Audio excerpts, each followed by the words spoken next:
Well, it might be Super Bowl weekend, but there's only one game I care about this weekend. It's the West Virginia Mountaineers hosting the Texas Tech Red Raiders on Sunday afternoon. We got you covered here on Mountaineer Moment in this game preview between the Mountaineers and the Red Raiders. It's a big one in Morgantown, but I ain't got to tell you that. Stick around. This is the Mountaineer Moment, your source for all things West Virginia football and basketball. From pregame to postgame coverage and breaking news, we've got you covered. Let's go.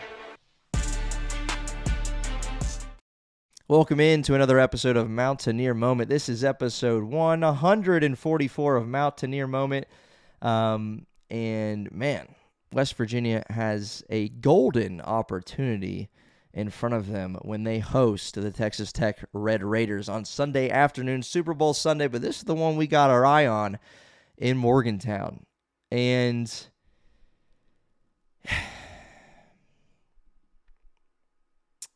it's not going to be easy. Let's just put that out there. Texas Tech's coming in a little pissed off after 2 consecutive losses for the first time this season. They're ranked 13th in the country. That number is going to drift backward a little bit, regardless of what happens in Morgantown, you'd have to think. But really, this is an opportunity that West Virginia now has that I'm calling a golden opportunity because, well, you think about it. You come off a loss against Baylor. You're deflated. They're 1-7 coming to the Hope Coliseum. You surrender your first home loss of the season. You start falling further and further away from the bubble. Then you're down 14 in the second half on the road against Cincinnati. You only got one road win all season. It's not looking good. Things are looking bleak. Then Honor Huff goes off, gets you back into the game, and you prevail and you win. All of a sudden, you're 16-4 in conference play, and all of a sudden, you're hosting a ranked opponent on Sunday afternoon with an opportunity, right? 6-4 plus a win gets you to 7-4. I mean, if this team gets to 7-4 in conference play, look out, right? And get to 16-8 overall, look out. Bubble, here we come, right? So this is a really, really good opportunity that the Mountaineers have in front of them. And I think it's golden because, as I've said here on Mountaineer Moment for a long time as we've covered this basketball season, since the start of conference play, I said, this is a team that did themselves zero favors in the non-conference. You had 4 opportunities to beat a team with a pulse. I feel like I'm back in December, right? And you didn't do it. And really, that could have led into conference play where you struggle, and it's like, well, this team has got no shot. But you've allowed yourself to have an opportunity to get a signature win, on February 8th, just over a month away from Selection Sunday, and here you are still with a shot to get in the big dance. So this is a really, really golden opportunity for this West Virginia team. Again, this is Mountaineer Moment, your source for all things West Virginia football and basketball.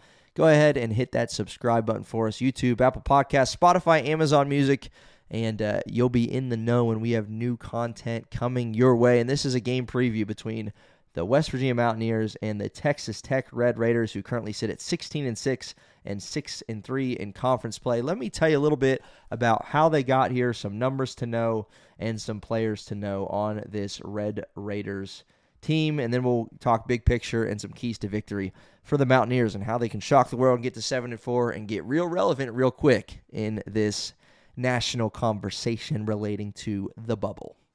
All right, so the Red Raiders started the season, if you remember, they were ranked 10th in the nation in the AP poll.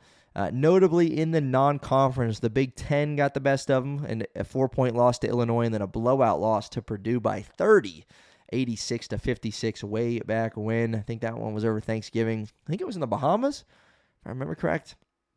Like Texas Tech fans, you can put that in the comments if you haven't erased that one from memory. But they also fell to Arkansas-ranked opponent before picking up a signature win, as signature as it gets, over Duke at Madison Square Garden in a game back on December 20th. That was their big signature non-conference win for this team. As I mentioned, too, in conference play in the Big 12, they currently sit at 6-3. And I'll tell you a little bit about what that looked like for them coming into this game in Morgantown. So they split a pair of games with Houston They beat Oklahoma State, Colorado, Utah, BYU, and Baylor.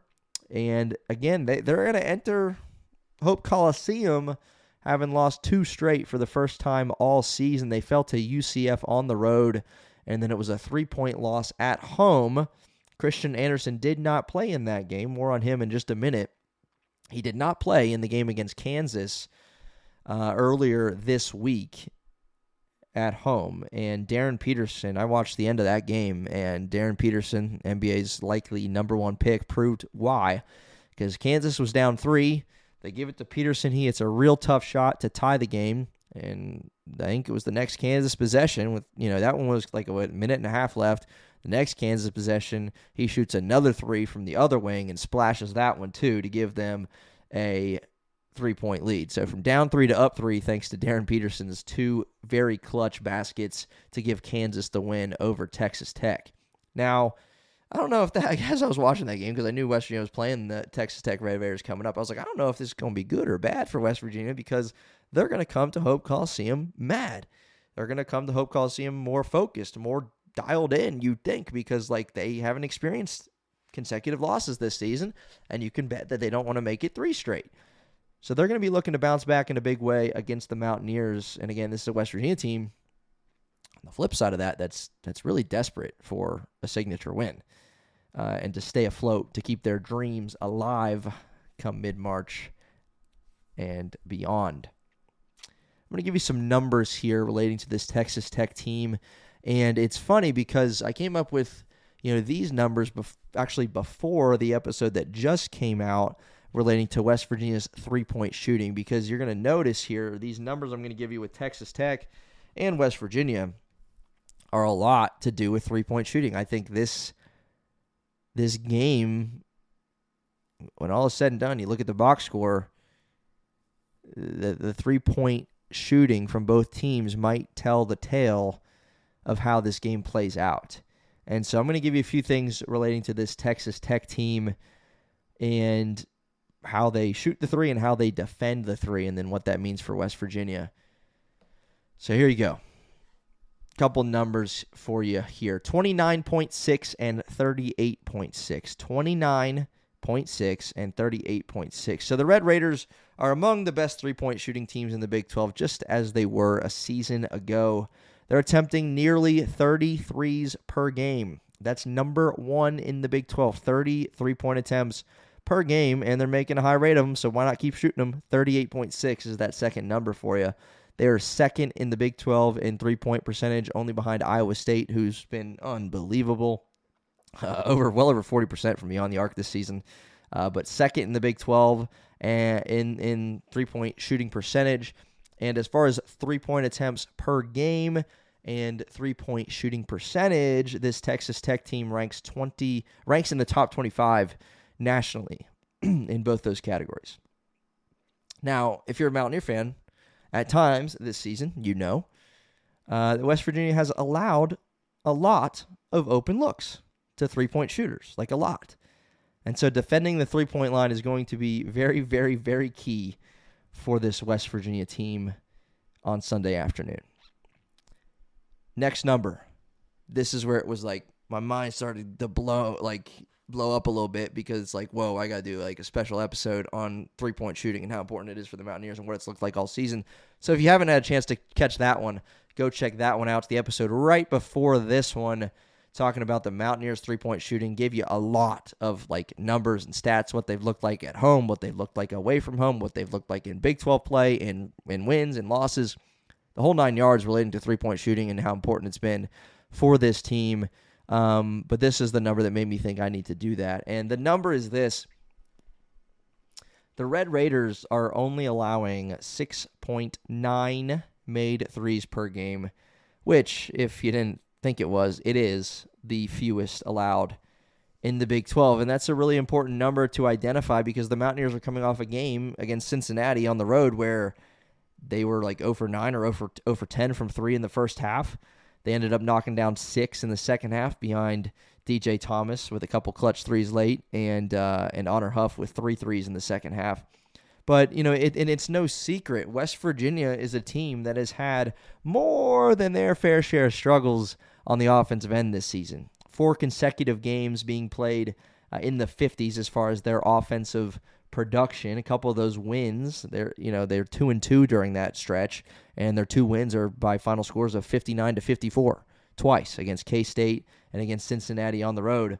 Over the course of their last 4 games, West Virginia is averaging, right around that number, a little less than that number of 6.9, what Texas Tech has given up. West Virginia has made threes over the last 4 games, 6, 7, 5, and 6. They're shooting under 28% from beyond the arc over the last 4.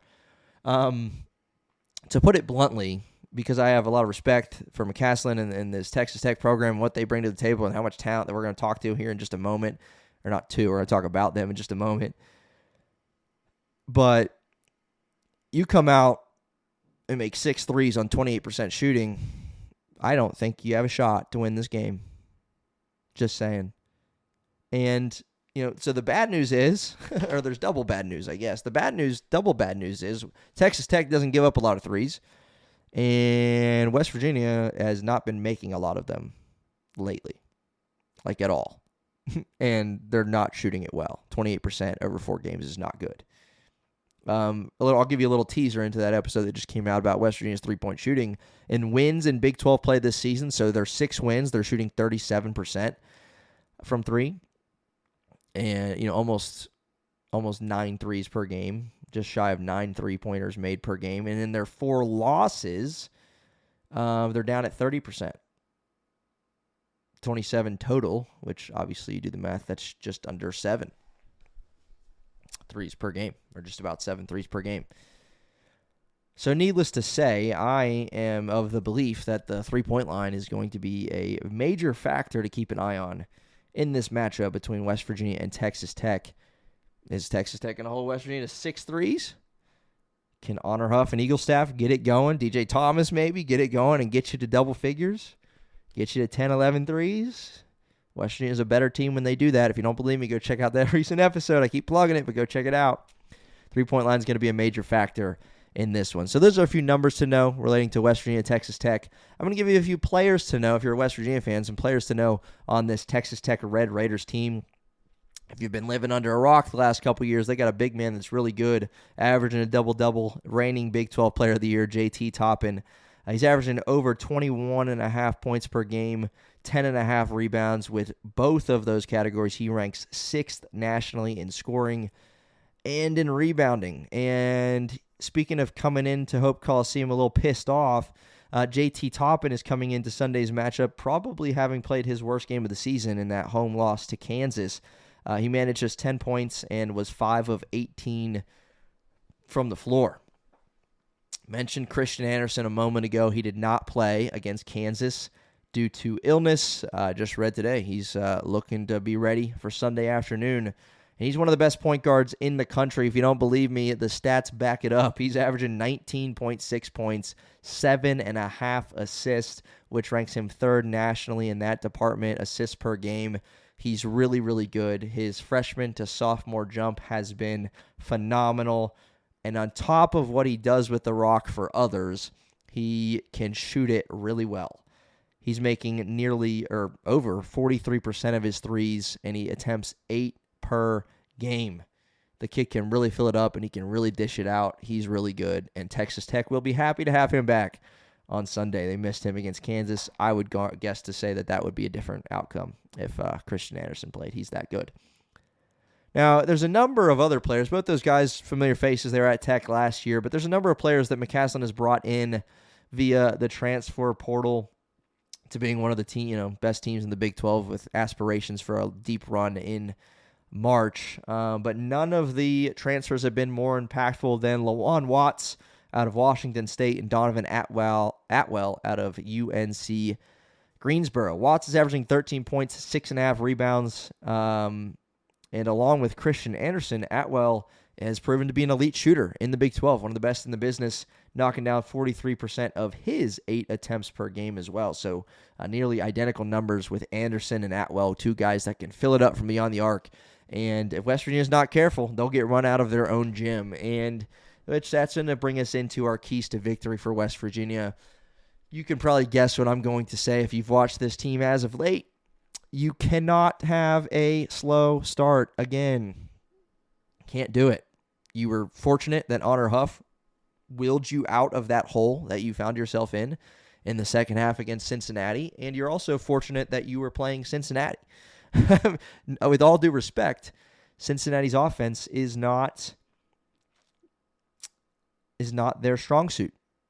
And if someone in the comment section, I forget what they said in that post-game episode with Cincinnati, but my response back to them was simply put, their comment was in relation to, sorry if you're watching this, I'm going to butcher your words, but just in relation to the slow start that West Virginia had. And, I said, well, we were fortunate to be playing Cincinnati because against a more competent, potent, reliable, consistent offense that you were facing, an opposing offense, you would get run out of the gym. Texas Tech has an offense that will run you out of the gym if you get off to a slow start, because Cincinnati, with the way that West Virginia was struggling for the first 25, 28 minutes, whatever it was, Cincinnati desired to put you away, and they couldn't. Now, credit West Virginia's defense a little bit, but I don't want to test that theory against Texas Tech. I don't want to come out and have 20 points at halftime and no threes, because you may be down 20.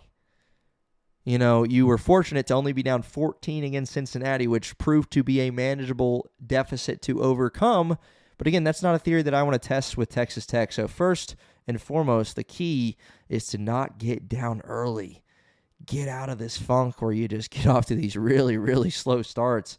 And Hodge knows it. Ross Hodge knows it. He said it post-game against Cincinnati. It's kind of like an elephant in the room. He didn't say that, but it is, where you get off to these slow starts that you got to try and work your way out of. Hopefully that won't be the case on Sunday afternoon.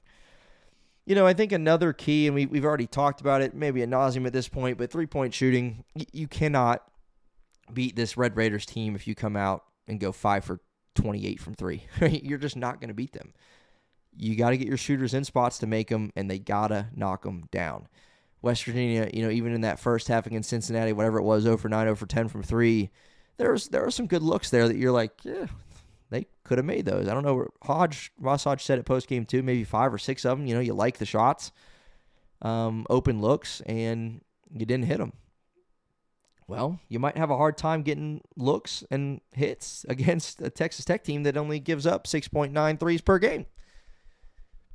But you play to win the game. That's why you play the game. Let's go make some shots and win this thing. You got to make your shots. You got to make your shots. And then lastly, relating to JT Toppin, he's a force, and I get that there's really, it's not right to compare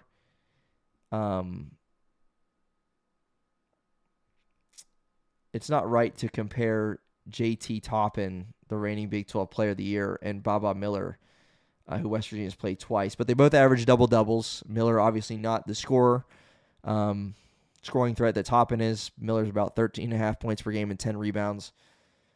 But there was a few moments in that game against Cincinnati, I was frustrated that it was DJ Thomas guarding Miller because he really struggled. You got to avoid moments where you just hand JT Toppin easy buckets. So whether that's because Thomas is guarding him or easy offensive rebounds, you got to find a way. Like Kansas did, he coming off his worst performance of the season. You got to find a way somehow to get him off his rhythm, to not let him do whatever he wants. Is Belo the answer to guard him? I don't know. I'm not saying we're going to come out here and shut down JT Toppin, but you can't afford a game where he goes for 25 and 20, right? I don't think you can afford to do that. So you got to find a way, somehow scheme it up to make it hard on him while also limiting open three-point looks. Easier said than done. This Texas Tech team is really good considering what they have on the perimeter with guys that can shoot. And then, by the way, JT Toppin down low, that's tough. And again, a lot of respect for their program, McCaslin and Ross Hodge, good buddies from North Texas, and so that's kind of cool to see them coaching against one another. But This is an important game. This is an important game for West Virginia. And, a lot of people are saying that you need to get these wins against Tech and BYU at home, and they might be right about that. And, again, we'll end this one where we started. This is a golden opportunity for West Virginia, and one that you maybe coming out of the non-conference didn't deserve because of how poorly you played then against other teams, of your caliber in power conferences. But here we are, early to mid-February, and you got a shot to get 7-4 in conference play at home, where you've only lost once this season. Let's avenge that loss from Baylor, and let's go beat these guys. You got to pick up a win somewhere, and this would be a big one. So, again, this is episode 1. I don't know what I said earlier, but this is episode 144, I believe, of Mountaineer Moment. My name's Troy, and we'll see you post-game reaction and analysis as quickly as we possibly can after this one goes final between West Virginia and Texas Tech. We'll see you then. Don't forget to hit that subscribe button for us, and let's go Mountaineers.